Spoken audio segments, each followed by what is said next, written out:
Hey guys, let us talk about this week's episode of Scandal. So there were some moments, you guys, like the last 5 minutes, I was like yelling at the TV because I was just so excited and there was crazy stuff happening. So let us talk about some of the major highlights from this episode. Right off the bat, let's talk about the very first scene. Like, this episode started with a punch. You know, we open up with Olivia and Fitz having an argument. And I don't know that we've ever seen them have this kind of argument. I mean, they've argued about things like defiance and this and that, but I mean, like, they were seriously going at it in this scene. Basically, we get that Fitz is still mad that Olivia is faking her whole relationship with Jake. He's yelling at her because he thinks she did it for him. Eventually, she goes into this whole spiel, right, where she tells him, like, I didn't do this for you, I did this for me so that I can walk down the street, you know, so that people don't look at me and so that I'm not a joke, basically. I thought that was really interesting. She also kind of gave a nod to defiance as well, and you get that she wants to win for real this time as much as Fitz does. But Jake is standing outside of the door the whole time, you guys, as they basically have an argument about him. Fitz doesn't trust him. He doesn't trust that Jake won't try to win Olivia back. And as the episode progresses, we actually start to see that that could be a possibility. There were kind of these bookend conversations that they had. You know, the very first scene of the episode was Oleg's having a conversation, and towards the very end of the episode, they have another conversation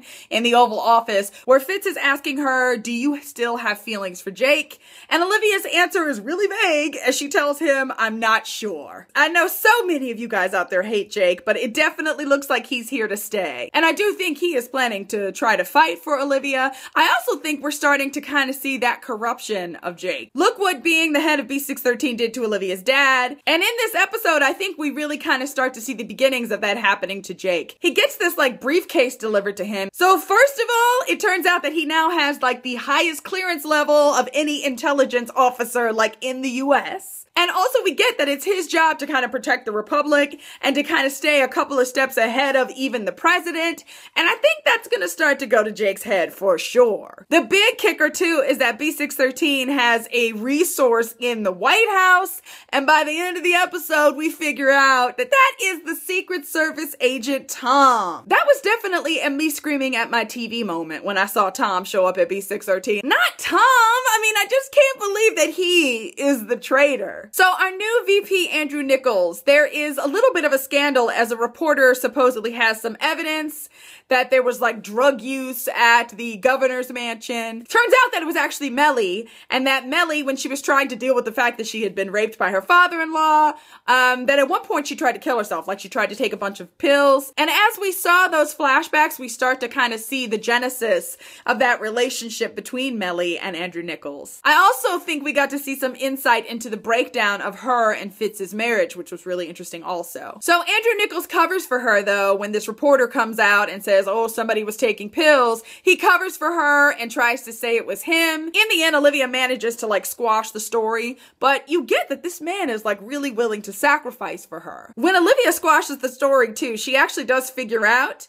that he is trying to cover for Mellie, and she goes to Mellie. I thought this was highly entertaining, you guys. Olivia goes to Mellie and tells her, like, I know what's going on with you and Andrew Nichols, and it's got to stop right now. Really, Olivia? Really? Like, I just thought that was, like, hugely laughable that Olivia Pope would do that. Like, I'm sleeping with your husband, but you need to stop whatever you're doing right now. I just thought that was a bit much. I mean, I know Olivia is the campaign manager, and that's what she's really talking about is from a campaign manager standpoint, you can't do this. But how ballsy was that, you guys? I mean, it was kind of ballsy that she did that. It turns out, though, that nothing has happened between her and Andrew Nichols, other than the fact that he's really kind of expressed his kind of interest and attraction to her. Other than that, they hadn't really done anything. There was a point during that conversation, too, where Mellie says to Olivia, like, you think that you and I are alike? We are nothing alike. But by the end of the episode, the two of them are bosom buddies, right? Because Andrew and Mellie do have this moment, and she ends up kissing him. So you get that that's just the beginning of what's gonna happen between the two of them. That moment when they kiss too was really interesting. Like, okay, so the title of the episode is We Do Not Touch the First Ladies.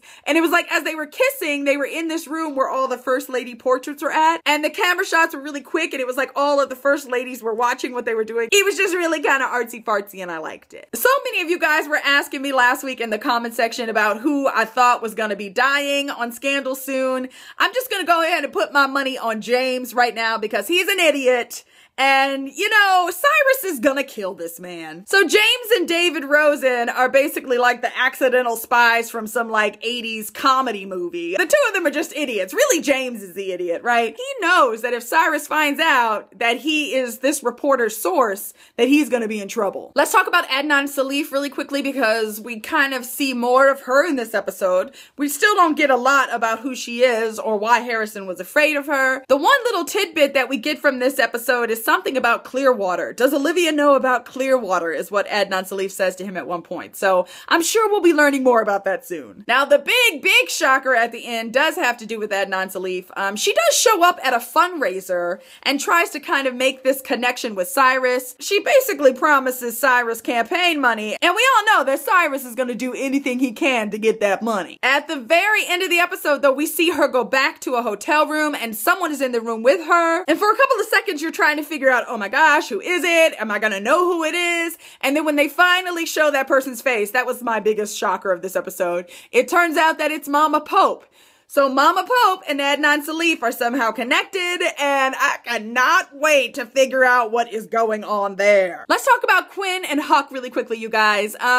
Quinn and Olivia have this moment, right? Because Quinn is following after Charlie. Jake at B613 has Charlie follow Rowan to figure out what he's up to. And Quinn follows him because she's Quinn. And Olivia manages to spot her, gets into the car with her, and the two of them have this conversation. Olivia basically just tells her to come home. And you get why Quinn wouldn't feel comfortable doing that. You know, she's like, Huck is there. He doesn't want me there. And I think, you know, she's still dealing with the whole, hey, he tortured me business. I also think she feels a little kind of let down by Olivia. I don't know that that's all that justified, but I do feel like Quinn has those feelings and that is kind of what's holding her back. That scene too was really tense. Like, I don't know if you guys noticed, like even the music was just like it was just building to this point and you just get that Quinn's whole storyline and life. I mean, she's another one that could possibly die, I guess. She's just like headed in the complete and total wrong direction.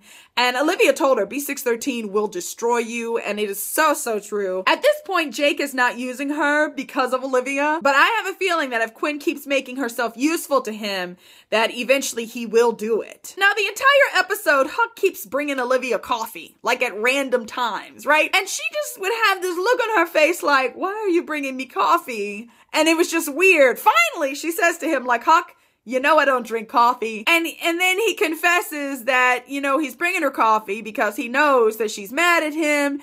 And that's what you do when someone's mad at you, is you bring them coffee. Okay. And then Huck pretty much tells her that, hey, it's your fault. What happened to Quinn? Like, I'm basically on the leash. You hold the leash. And so it's on you. Pretty much everybody at OPA is in trouble at this point. You know, like Harrison is in deep trouble. He hasn't said anything to Olivia yet. Huck is on the verge of just killing someone. Quinn is obviously on the lam. Abby hasn't done anything crazy yet, but I'm sure that'll be coming shortly. And in the face of the fact that at the end of last season, you know, Olivia told Fitz, you know, like, I can't do this with you because I've got to go fix my people. They need me. It's like, what's going on now, right? They really need you now. And it seems like everything is falling apart. I think that's on purpose. You know, like the writers have done that on purpose. I mean, they have created this just beautiful chaos, basically.